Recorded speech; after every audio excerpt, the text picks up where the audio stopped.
Assalamualaikum warahmatullahi wabarakatuh.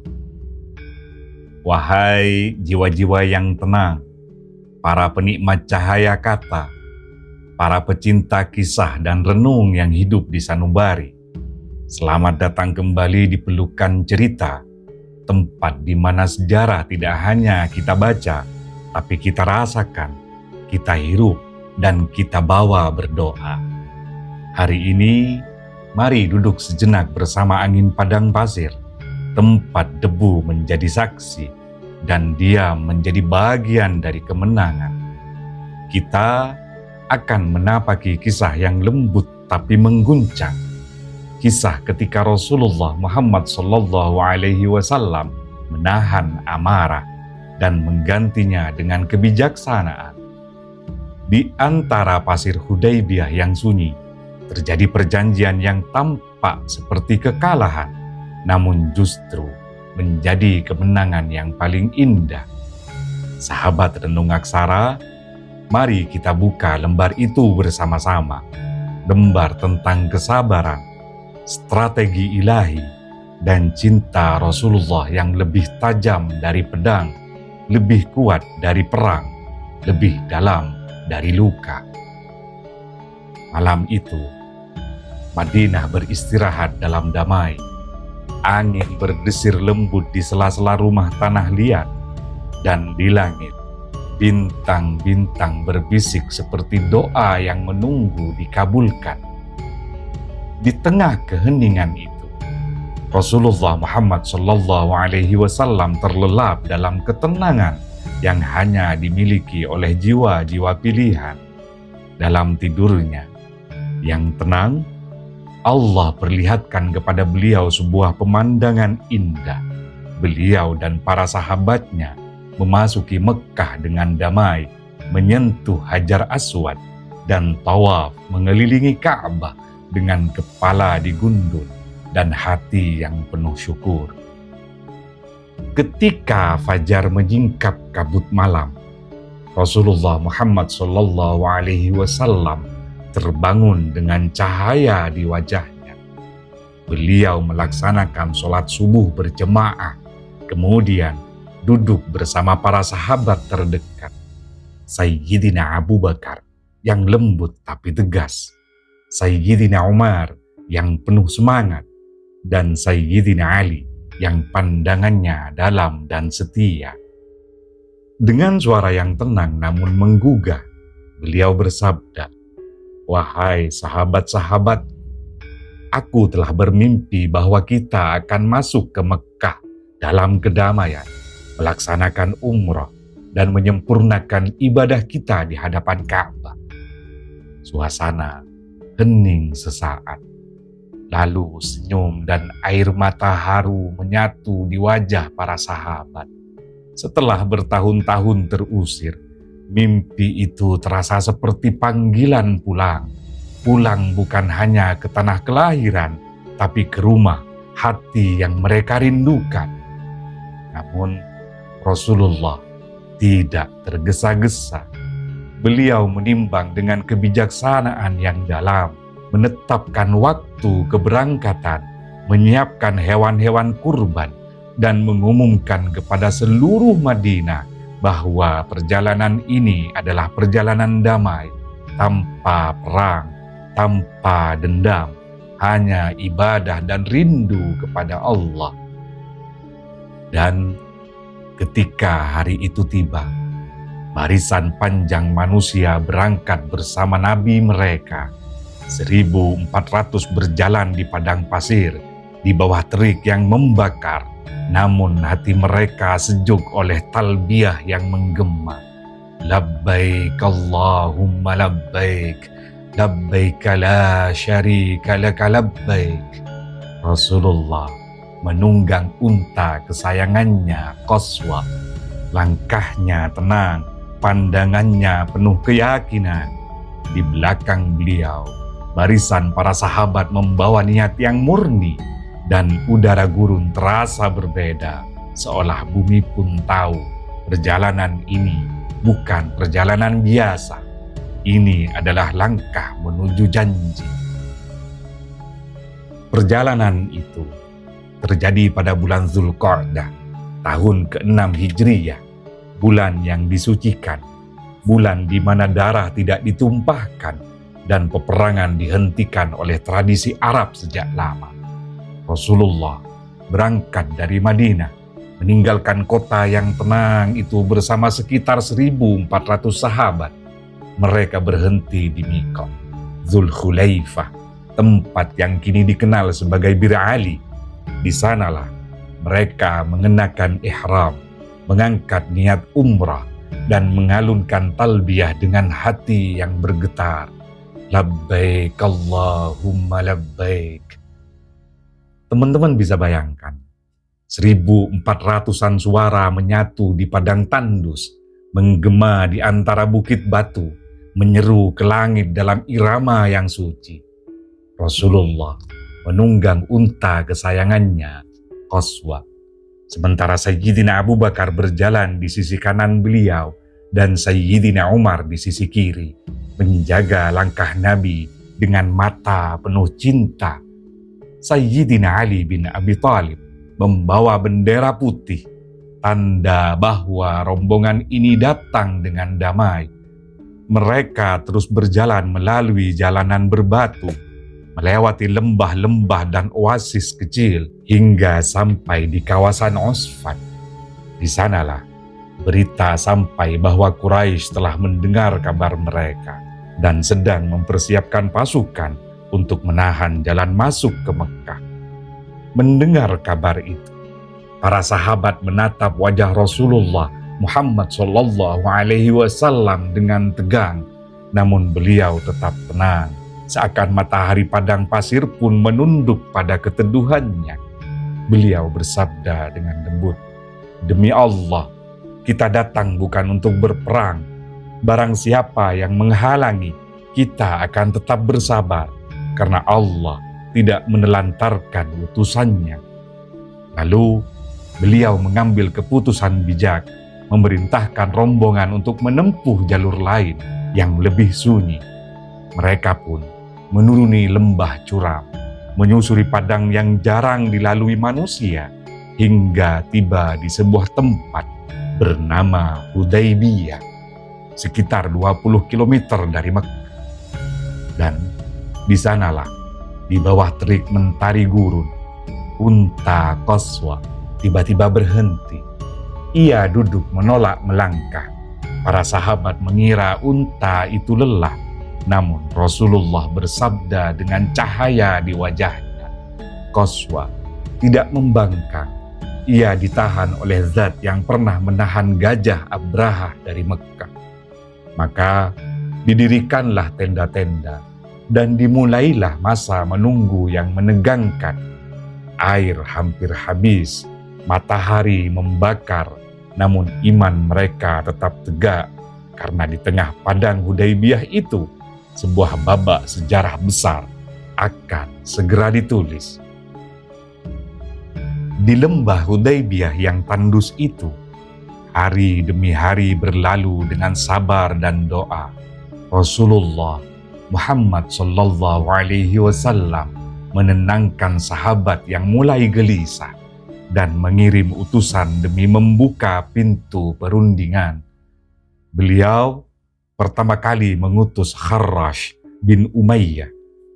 Namun, utusan itu hampir dibunuh oleh kaum Quraisy. Lalu beliau mengutus Umar bin Khattab radhiyallahu an. Tapi Sayyidina Umar berkata dengan rendah hati, "Wahai Rasulullah, engkau tahu betapa kerasnya kaum Quraisy terhadapku. Izinkan aku tetap di sini dan kirimlah orang yang lebih diterima oleh mereka." Maka Rasulullah mengutus Sayyidina Utsman bin Affan radhiyallahu an, seorang yang lembut tutur katanya dan dihormati oleh Quraisy. Beliau membawa pesan damai bahwa umat Islam datang bukan untuk berperang, melainkan untuk beribadah di rumah Allah. Sayyidina Utsman diterima dengan baik di Mekah. Namun, hari berganti malam dan ia belum juga kembali. Kabar pun berhembus di kemah Hudaybiyah Sayyidina Utsman telah dibunuh. Detik itu juga, udara menjadi panas oleh amarah dan cinta. Sayyidina Umar menggenggam pedangnya, matanya menyala oleh kesetiaan. Para sahabat berdiri, dada mereka bergetar seperti genderang perang. Rasulullah duduk di bawah pohon akasia dan memanggil satu persatu sahabatnya. Di sanalah mereka meletakkan tangan di atas tangan beliau, bersumpah untuk tidak mundur meski harus menumpahkan darah demi kebenaran. Itulah yang disebut dengan Bai'atur Ridwan, sumpah agung yang Allah abadikan dalam Al-Quran. Laqad radiyallahu 'anil mu'minin id yubayi'unaka tahta syajar. Sungguh Allah telah ridha kepada orang-orang mukmin ketika mereka berjanji setia kepadamu di bawah pohon itu. Quran Surat Al-Fat ayat 18. Di antara tangan yang bersatu itu, ada tangan Sayyidina Abu Bakar yang penuh ketenangan, ada tangan Sayyidina Umar yang gemetar oleh semangat, ada tangan Bilal, ada tangan Suhaib, ada tangan Salman, dan ribuan lainnya. Semuanya bersatu di bawah naungan ridha dan cinta. Namun, tak lama kemudian, datang kabar Sayyidina Utsman bin Affan selamat. Dan tak lama setelah itu, seorang utusan Quraisy muncul di kejauhan. Dialah Suhail bin Amr, seorang negosiator ulung yang datang membawa pesan. Kaum Quraisy siap berunding, tapi dengan syarat. Rasulullah menyambut dengan tenang. Di hadapan beliau duduk Sayyidina Ali bin Abi Thalib radhiyallahu an, siap menuliskan isi perjanjian dengan tangannya sendiri. Suhail berbicara tajam, menjaga gengsi kaumnya, dan berkata, "Tulislah Ali, inilah perjanjian antara Muhammad putra Abdullah dan Suhail bin Amr." Sayyidina Ali pun menulis, namun ketika sampai pada kalimat Rasulullah, Suhail menahan tangannya. "Jika kami mengakui engkau sebagai Rasulullah, tentu kami tidak akan menghalangimu. Tulislah hanya Muhammad bin Abdullah." Para sahabat mendidih. "Demi Allah, beliau Rasulullah," seru Sayyidina Umar dengan suara yang berat. Namun Rasulullah menenangkan mereka dengan sabda yang kelak menggetarkan seluruh masa. "Hapuslah itu, wahai Ali. Tulislah sebagaimana yang mereka mau. Demi Allah, aku tetap utusan Allah, meski mereka mengingkarinya." Lalu pena kembali menari di atas lembar kulit, dan sejarah menunduk menyaksikan kesabaran Rasulullah Muhammad sallallahu alaihi wasallam. Perundingan itu berlangsung panjang dan melelahkan. Angin gurun terasa berat, seolah ikut menahan nafas bersama mereka.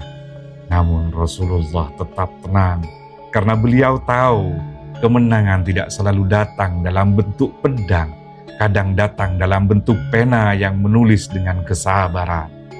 Isi perjanjian itu pun disepakati. Yang pertama, umat Islam tidak akan memasuki Mekkah tahun ini, tetapi diperbolehkan datang tahun depan, tinggal selama 3 hari, dan hanya diperbolehkan membawa senjata yang tersaru. Yang kedua, gencatan senjata selama 10 tahun, agar darah berhenti mengalir, dan manusia bisa hidup dalam aman. Ketiga, siapapun dari Quraisy yang lari ke Madinah harus dikembalikan.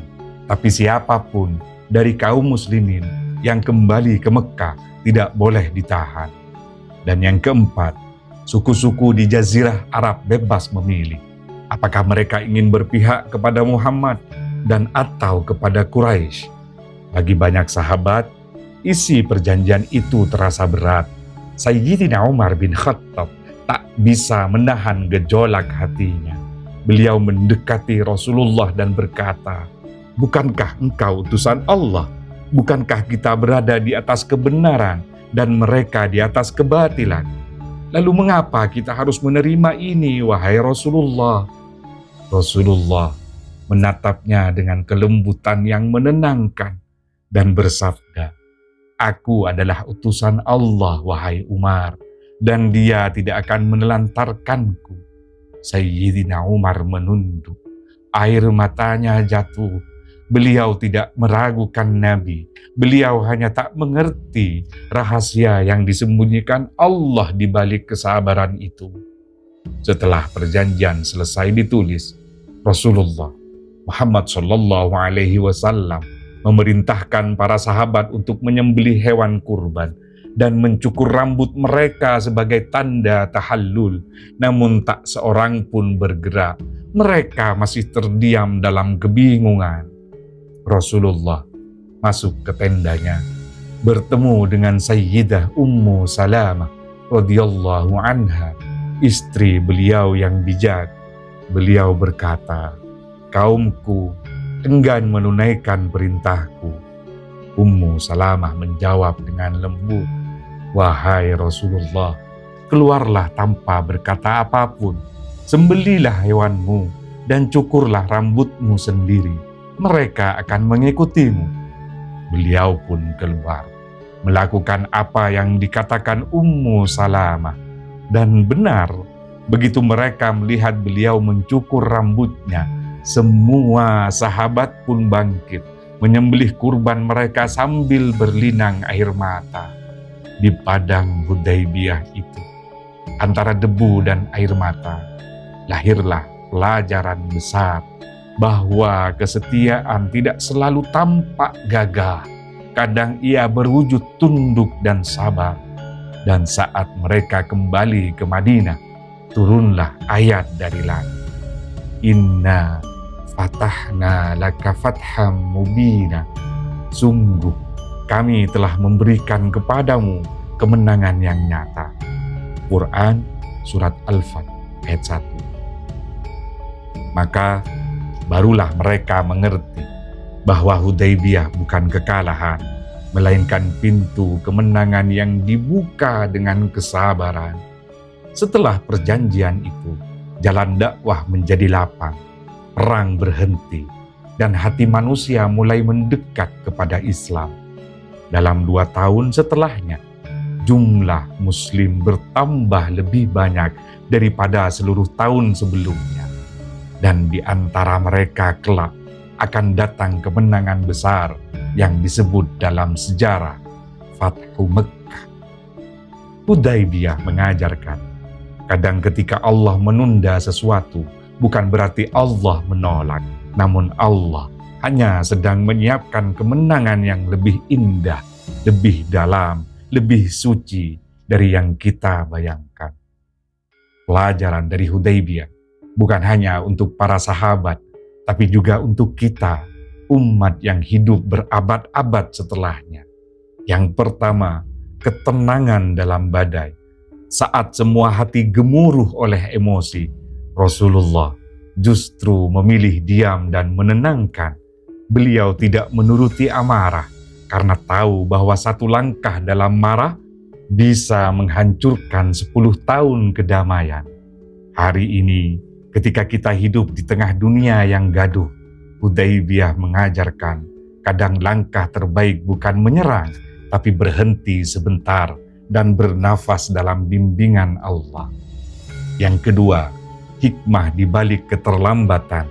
Para sahabat ingin segera masuk Mekkah, tapi Allah menunda, dan dari penundaan itu lahir kemenangan yang lebih besar tanpa pertumpahan darah.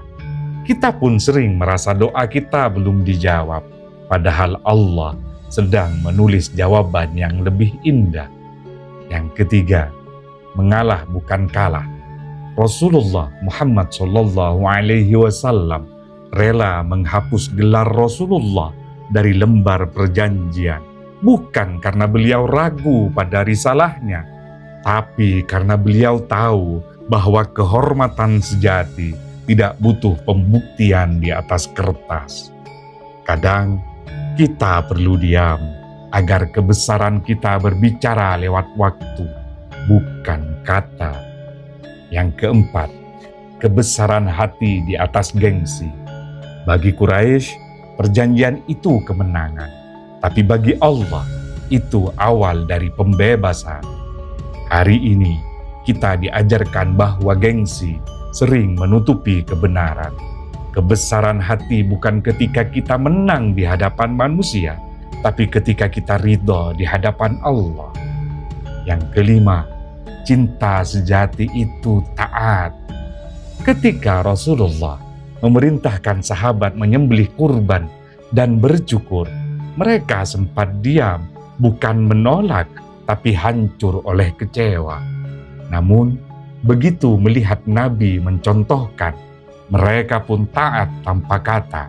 Dari situ kita belajar bahwa cinta kepada Rasulullah bukan di bibir, tapi di ketaatan, bahkan saat hati kita tak mengerti alasannya. Sahabat renung aksara yang kucintai, di setiap perjalanan hidup, kita semua pernah berdiri di Hudaibiyah kita sendiri, di tempat di mana doa terasa tertahan, harapan seolah tak terbalas, dan pilihan antara sabar atau menyerah terasa berat di dada. Namun ingatlah, Hudaibiyah bukan tentang kalah, tapi tentang menunggu waktu Allah dengan setia. Karena kemenangan sejati tidak selalu datang dalam bentuk takbir dan sorak-sorai. Kadang ia datang dalam diam yang penuh makna. Jadi, ketika hidup terasa berhenti di tengah padang tandus, jangan buru-buru kecewa. Mungkin Allah sedang menahan langkahmu, bukan untuk menjatuhkan, tapi untuk menyelamatkan. Dan mungkin, seperti Rasulullah di Hudaibiyah, engkau pun sedang ditulis oleh langit sebagai pemenang yang sabar. Salam atas jiwa yang menunggu dengan ikhlas, yang tidak menyerah walau tak segera menang. Semoga Allah menjadikan kita bagian dari mereka, para penenang di tengah badai, para penanti dalam ridha. Wallahu khairul fatihin. Sungguh Allah sebaik-baik yang memberi kemenangan. Terima kasih kawan-kawan sekalian. Assalamualaikum warahmatullahi wabarakatuh.